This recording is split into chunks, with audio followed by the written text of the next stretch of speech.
Okay, here's the vehicle with the cab removed.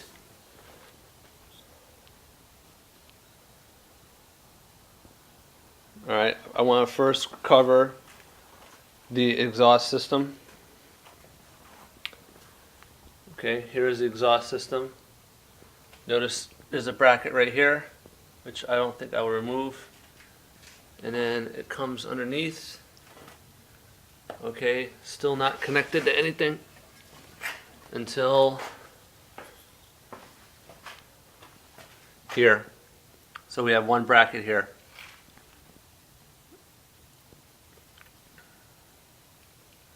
That's one bracket. Comes underneath. Here's bracket number 2. Okay.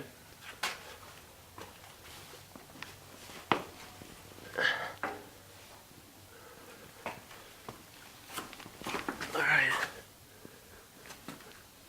Okay, here is bracket number 3. Alright, that's bolted in there. Okay, and there's the tailpipe. Alright, and that's it.